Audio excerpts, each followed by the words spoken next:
Hi, everyone. Thank you so much for joining. I am delighted to be joined today by my friend and colleague, Mary Jo Madda, to talk about her recently completed dissertation. First of all, welcome, Mary Jo. Great to have you. I'm very excited to be here, Julia. So by way of background, Mary Jo and I have known each other for many years, since her days, I think, back at EdSurge, but she is now the Senior Program Manager for Education for Social Impact at Google. And among other things, running an awesome program called Code Next that she will talk about, which was also the subject of her research. So the reason we are chatting today, besides just the chance to catch up, is that Mary Jo just completed her dissertation looking at how young people participating in this program were building social capital, and in particular tech social capital. And as everyone listening knows, I think day and night, morning, noon, and night about this concept of social capital. So excited to dig into what you learned. If you want to just start off, Mary Jo, I would love to hear just a brief overview of what the Code Next program is. And then if you can sort of double click on, you use a term in your dissertation, tech social capital, what does that mean? And what does it look like? Excellent. All right. Well, thank you so much, Julia, for bringing me onto the podcast. You and I love nerding out with you about social capital because it's just such a rich and potentially expansive space for research that I think is just going to continue to grow and grow more dramatically, specifically because of you and the folks that you work with. So Code Next, it's a Google run program that started back in 2016. And the long short of it is a group of Googlers of color, Black and Latinx Googlers, came together and essentially felt like Google wasn't doing enough to support computer science education for youth, specifically youth of color. And they looked at examples in the sports industry where the Serena Williams of the world were basically getting provided spaces to engage in early sports development back when they were 13, 14 years old. And oftentimes there was a physical component to this, a basketball court or an after school tennis space where they would go play. So they thought, what if we created something like this for computer science? Fast forward to now, Code Next provides free after-school computer science programming for Black, Latino, Hispanic, and Indigenous high school students in both the United States and in Canada. There's 3 labs, one in New York City, one in Detroit, and one in Oakland. And then we have our online program, which is open to students from across the United States and Canada, which is interesting because in my research, I actually was pretty intrigued by the difference between social capital development in live programming versus in online programming, but we can get to that later. Yes, we'll get into that for sure, because I think you found some interesting differences. Definitely. So when I tend to think about tech social capital, it's a bit of an adaptation of existing definitions of social capital, but considering the computer science centric technical workforce. And so we talk a lot at Code Next about how to develop students' tech social capital. And what we define it as is essentially the collection of networks and resources that one gains access to over time that is beneficial both towards their attainment, completion, call it what you will, of computer science education, whether that be in the form of degrees or boot camps or whatnot, and then ultimately progressing through the technical workforce. So any role, job, industry, organization that would qualify itself as a technical organization. So it's really just about taking like Bordeaux's, overarching application of it and applying it to the technical workforce. Awesome. Yeah. And we'll get into this. I mean, I think this is just a challenge for a lot of people in the, maybe we'll call it career connected learning space, beyond just trying to make sure there's pathways into tech for students further from opportunity, but pathways into a myriad jobs. Like, what are the forms of social capital that are really industry specific, and what are the forms of social capital that we all as human beings need to thrive? And part of that then is sort of helping us ladder into career. So we'll get into that a little bit, but helpful to hear that definition. And I think honestly, a definition, as I think about the field, like how helpful would it be if like all of the STEM education initiatives in America, of which there are, I don't know, thousands, tens of thousands, I've lost count, had this construct as part of their mental model of what they need to be building to create an equitable level playing field in STEM. So just want to underscore that.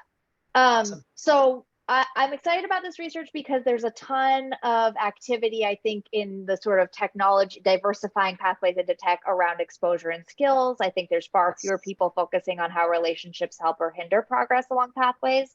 Yep. And I'd love for you to just paint a high level picture of kind of what you learned, what relationships and resources were young people in the Code Next program forming and gaining, and just paint us that picture. Because again, I think this is where social capital can feel so abstract to people who aren't immersed in the empirical research, that like just understanding what the young people you actually spoke with were experiencing can really ground this research.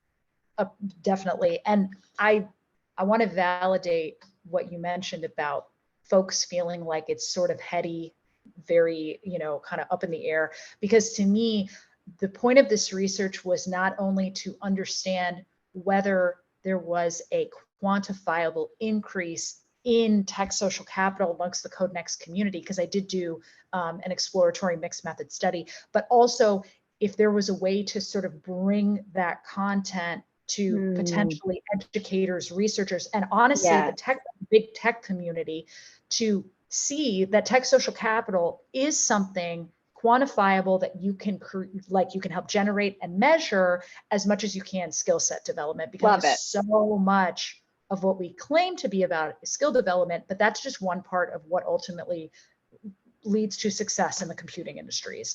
So essentially, I would say that the big learnings from this were a couple of different learnings. I'll give a brief overview of how I ran my study and then sort of share those learnings as a follow-up. So what I decided to do was this mixed method study where I wanted to dedicate the qualitative part of it to a series of interviews with students to understand both what they thought of their own tech social capital and how they define it as important in their lives, because so much of the social capital research out there sort of moves into it with this assumption that Black and brown youth kind of start from ground zero. The models I sort of based my research on was this combination of social capital theory, and then I blended it with Terry Yosso's community cultural wealth framework, because I really wanted to make sure that I was going into it with the student voice as part of it. So how they perceived their social capital was then used to adapt an existing survey instrument from the public health sector to use in this study.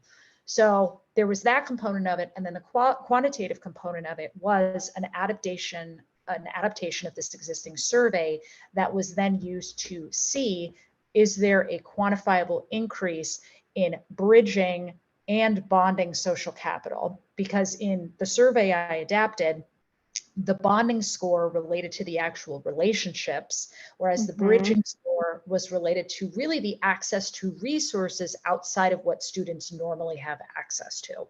And then that combined to create kind of the overarching result.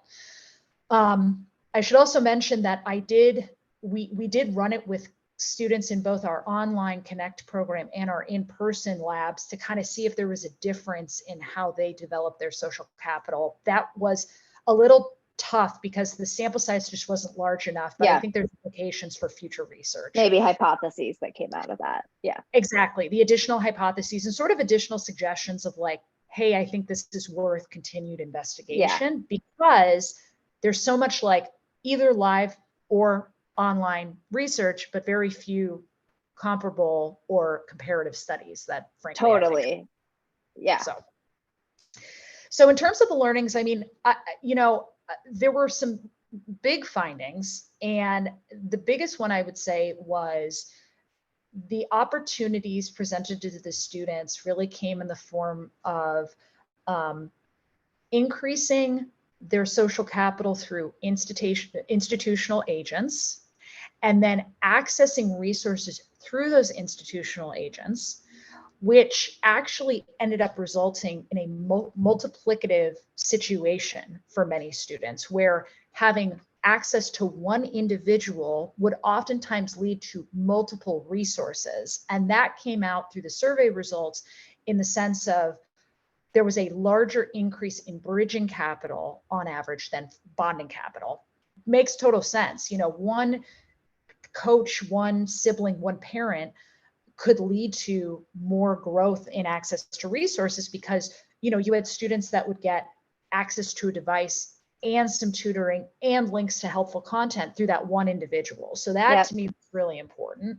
But I think one thing that was also a really important finding was that there was such a reality around how much social capital, specifically tech social capital as it is defined, were already existed in these students' networks before they even got to Code Next. And the majority of students expressed that of all of the relationships in their life, almost every single one of them described one significant relationship from their family, specifically parents or siblings, that encouraged their interest in and exploration of computer science, which to me was a big learning that I'm really glad came out of it. Yeah, love that. We're going to circle back to institutional agents because that's a term of art in the literature that I actually think it's so important for educators to understand. It's not in the job description often, and yet, like as you're saying, institutional agents can be these brokers to myriad resources. But let's start with your insight on essentially familial social capital being a form of tech social capital. What I'm excited about that you found this is it actually echoes some work that we've been doing in the high school career connected learning space, where we've been running a third-party evaluation with AIR. And one of the items in our survey asked, who has talked to you about future possible careers and who are you asking advice from? And guess who spiked highest on both of those? Parents and caregivers. Right. Interestingly, teachers were sort of second in the list. And siblings and cousins were up there. And I think that this just it gets exactly to what you're saying of it's revealing a really important baseline. Not only that we need to be more asset based, I think that's an obvious, although needs to be stated out loud repeatedly, conclusion, but in fact that we might be intervening at the wrong level if we're assuming that that support and encouragement is the barrier that students are facing to breaking into careers like tech careers. Whereas in fact, the barriers might be different. It might be, as you found in some cases, like access to hardware, right? Like it might be really tangible barriers. It might be access to kind of inside information, but this support and encouragement piece, I just think it's so critical that whatever career pathways we're talking about, but in your case specifically tech pathways into tech, that we're not assuming students are this blank slate. So just excited to see that we're kind of in two totally different realms landing on a similar conclusion, which can give some rigor also to being asset-based. Because I sometimes worry in the asset-based conversation that we're not able to be asset-based at the same time as naming opportunity gaps, right? Like those two actually have to happen in the same breath. And it can be hard to navigate that line. Anything else on that you want to add, just in terms of sort of how, I wonder how you think schools and programs can and even maybe Code Next, right? Maybe your own employer, Google, how can they ingest that finding in a productive way? That's a really great question. And funnily enough, I just had a conversation with a Code Next alumni right before this call, Carolina Lopez. Hey, Carolina, if you're listening. She just got a full ride to Caltech. And I was talking to her. She read my dissertation and I was asking her, what did you think of it? And she said, I felt very validated because one of the things that's so interesting to me is her sister, who has no experience or interest in computer science, was the one who inevitably was the first one who introduced her to SMASH, which is a program that was started by the Kapoor Center. And her sister was the one that gave her that connection.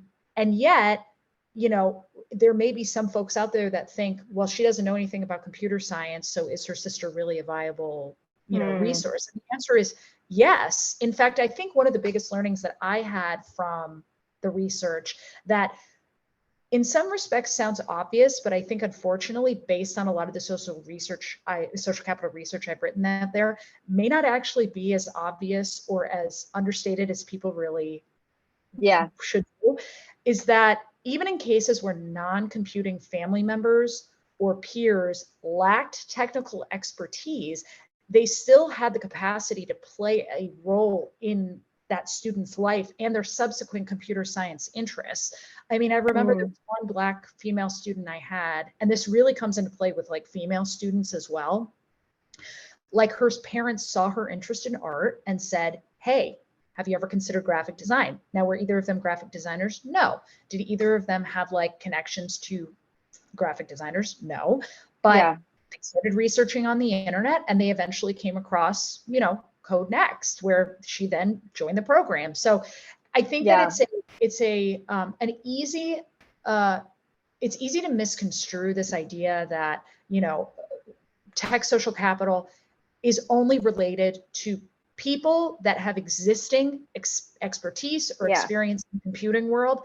That is not the case. And it really, based on your question about, how schools and districts can implement that thought process, I think it really does a disservice to us to not engage parents and families in conversations if we assume that, they don't have like a borderline level of knowledge. Like the deficit is inherent then in the action.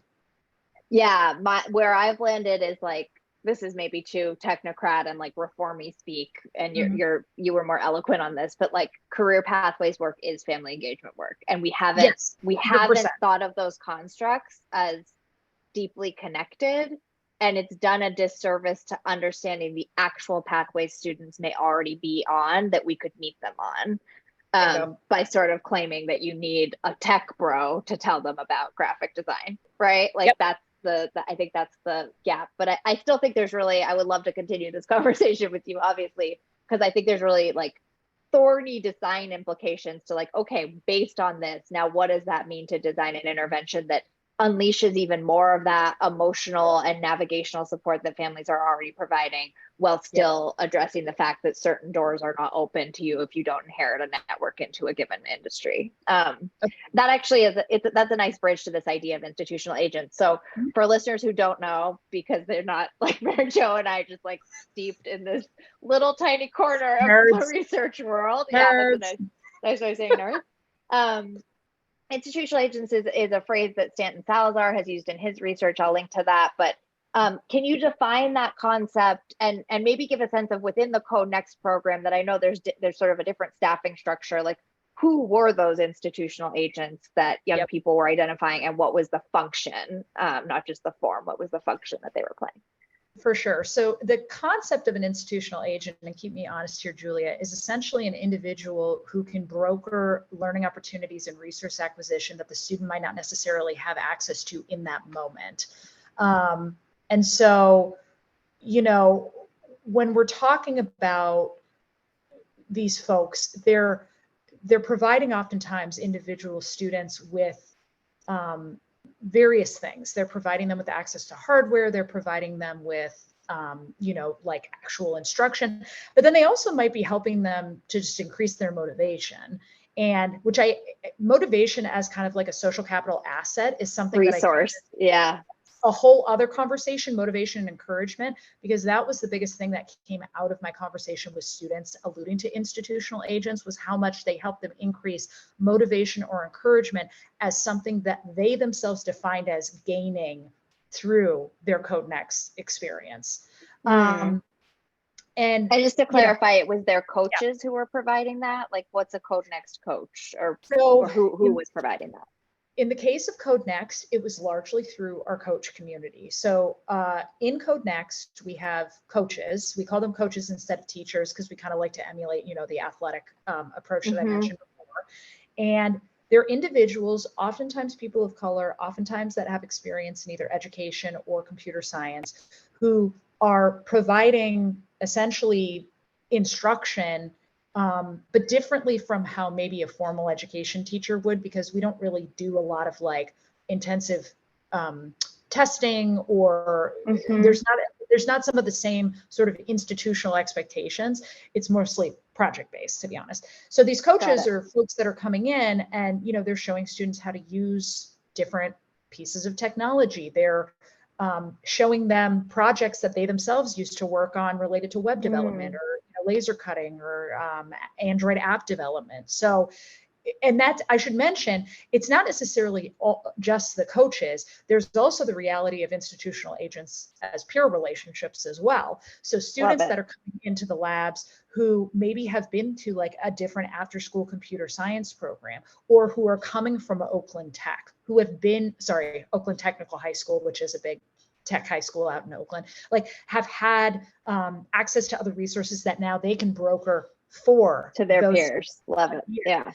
So when I think of an institutional agent, I do think that the term broker really comes into play, because they are sort of like the person who's connecting that student to something that they haven't previously had access to. Yeah, that's great. And I think I just wanted to underscore it as one of your findings because, well, one, you already named this, like that an institutional agent in social capital terms can have this what's the word you use?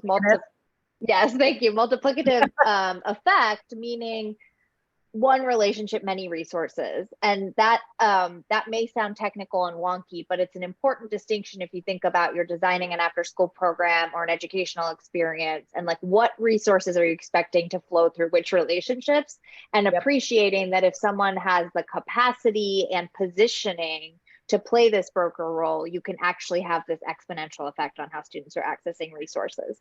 I also love, though, that you're pointing out the peer piece of this, right? We so often dismiss that once a student has experienced or gained access to a resource, they are now in the position to provide social capital, not just receive it. And the more that a program can maybe like do that, set the stage for that to happen intentionally, versus like, I don't know how much Code Next is like, hey, tell your peers about what you did, or if that's happening a little bit by happenstance, but it's an area where you could think about turning up the volume, right? 100%. And I think we're really seeing that as Code Next ages and gets older. And now that we've been around for about 7 years, is with our Code Next alumni coming back and being hired as coaches, coming in and being mentors. Carolina was saying earlier, we were talking specifically about some of the difficulties we're having in recruiting Latinas in a couple of our cities. And she mentioned that, she really does think that it's very different for her to come in and talk about computer science than a white male computer software engineer from Google to come in.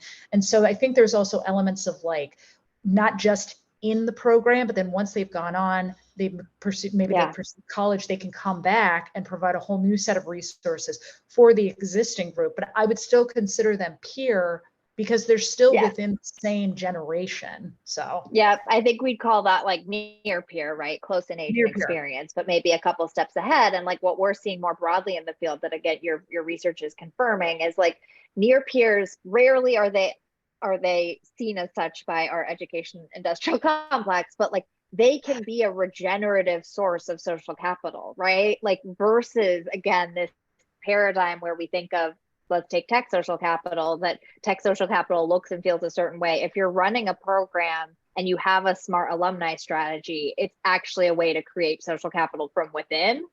Correct. That continues to sustain the model. And I think that's a whole other frontier of like the intersection of social capital research and human capital development, and making some of these really phenomenal programs more scalable.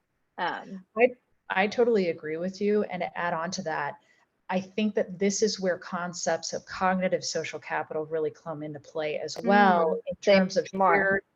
Well, so to be honest, I'm not really an expert in cognitive social capital. My work, I really chose to focus on relational social capital for the basis of this research. But cognitive social capital is basically like shared attitudes and values. So, trust, solidarity, like those are words you may hear thrown around that relates to that. And, sometimes those like communities will have like a coded language, similar vocabulary, jokes, jargon.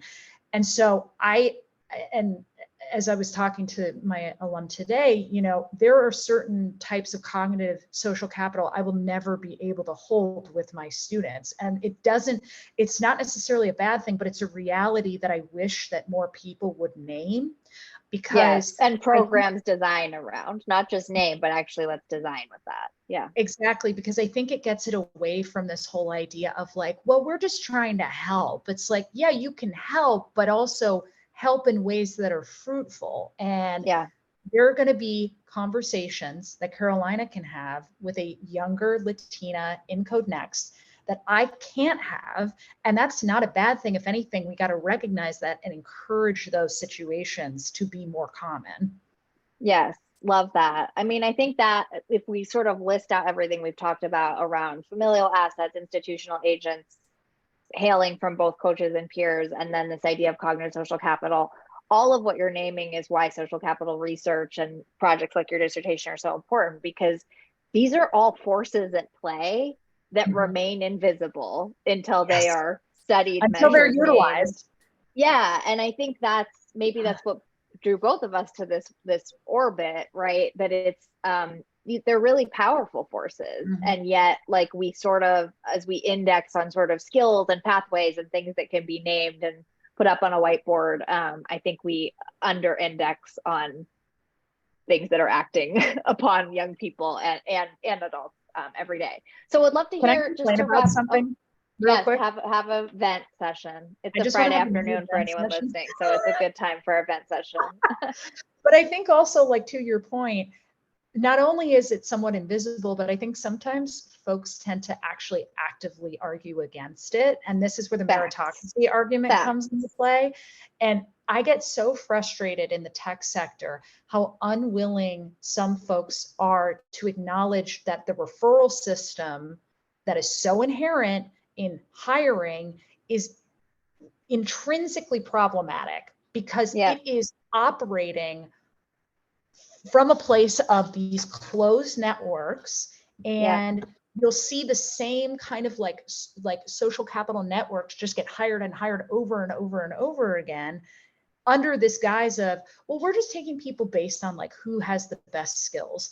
Skills. No, Right. like that's not correct. That's part of Right. it. I get very frustrated how sometimes there's a resistance to acknowledging that reality. So. Yeah, 100%. I mean, and I maybe let's like nuance that one level down, because obviously I agree wholeheartedly, and it's why I've been trying to name and study this for so many years. But I actually think there's something happening in tech and beyond right now around skills-based hiring that is a really important step away from those referral models and the inherent inequity in a model like that, but that doesn't actually fully still acknowledge the relational side of the worlds of education and work. And I say that because, and I want you to push me here, Mary Jo, like, even if every firm in Silicon Valley moves to skills-based hiring, I still want Code Next to exist. Oh yeah. I still want institutional agents to be rewarded and scaled within programs like that. Because even if we make the moment of hiring more fair, we want a system and a pipeline that is connecting young people to all sorts of opportunities and unleashing their potential by having support and resources around them. And so I think actually, like, my greater fear is like the referral system. I think we're starting to see cracks in that foundation in the right way.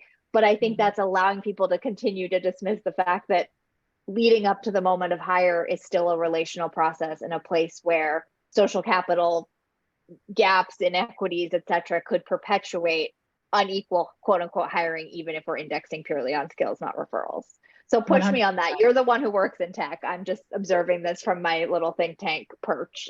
No, I completely agree with you. And if anything, when you hear the phrase, it takes a community to raise a child, like that, right? Or sorry, it takes a village to raise a child. That village, those are the relationships that could potentially support that child for the rest of their life, both in good ways and in bad ways. But, I think that if organizations that are receiving the workforce aren't doing enough to support the development of that workforce early on, Yes. there's just so much that happens along the way. It's just, I would that be, skills are not going to solve it. In other and words, like we exactly, have to skills are reach not gonna back into solve the it. pipeline. Yeah. That's right. Yeah. I was talking to one of my, I have a mentee here in Los Angeles. I should take that back. She's not here right now. She's in DC and she's doing an internship. And she was texting with me earlier and telling me that, you know, she's learning about like the game of politics. And I was telling her that in institutions, human nature is the political game, because we are always going to have to navigate what it means to be in community with each other, to have relationships. Yes. So, you know, with all the focus that we put on skill development in formal education, it is always alarming to me how little really has been done around the social capital element of it. And I think, as you were kind of alluding to too, that doesn't start freshman year of high school. It starts from the moment that child enters the universe. So, but again, there's just so much more space, I think, for social capital research to grow. But hearing your response to me, actually, I'm glad that you called me out on that, because I do think that it's not just about hopefully dismantling, reconstructing the referral system, but also looking at all the steps up until the person is applying to the job market. Yeah. And it wasn't meant to be a call out so much as like, I think there's pressure in the tech field to say we're doing skills-based hiring, check that block, and then not do the thing that your employer luckily is doing, which is like, let's push back into the pipeline and create the experiences, opportunities, and resources and relationships that young people need to tap into their potential. So Mary Jo, 2 minutes left. Oh, go ahead. Oh, we're almost at, I feel like we could go for another 45 minutes. Go. I'll just say one last thing, which is, you know, there's an incredible book by Mike Rose. I believe it's called Why School. I'll double check just to make sure, but there's a chapter in there. Yes, it's called Why School: Reclaiming Education for All of Us. We read it in my doctorate program, and there's a chapter in there about corporate America and what it does for education. And it kind of made the call out of like, a lot of what is done is very much like perfunctory. We're here for 2 weeks and then we're gone. Let's take a bunch of photos, put it in our newsletter, and then we're out. The deep sustaining programs like Code Next, those are the ones that I think that if they really care, big tech has got to do a better job of providing, and not working for the community, but bringing the communities in, working with them, and honestly bringing them in to be the ones to run those programs. So yeah, great. Love it. So I would love to hear in the last minute or so, what's next for your research and work? Like you are a doctor. What are you now going to do as Dr. Mary Jo Madda to take what you learned and put it into action, either in your programming or in the field at large? So I think that my focus right now is to improve the survey instrument that was created, because there were some elements to it that the sample size last year just wasn't large enough. And so I'd like to continue to do runs of it to validate it. And specifically, I'd like to investigate more the comparison between our online kids and our in-person kids, and start to potentially utilize that to improve the programming that we have. And then once the survey is validated, I'd like to disseminate it, because I think it's the type of thing that if people had, they'd be willing to give it a try and start implementing it. So that's my immediate focus. I also am very interested in continuing to communicate and potentially work with social capital researchers like yourself, but anybody else who's out there. So, great. I'm just Jo Madda at google.com. Please send me an email, because I want to keep going down this rabbit hole, because it just keeps getting So. Okay, to end on the rabbit hole note, great to talk about social capital. We will provide some links to the programming that Mary Jo was describing. Thank you so much for making time and for doing this incredible research. Awesome. Thank you so much, Julia.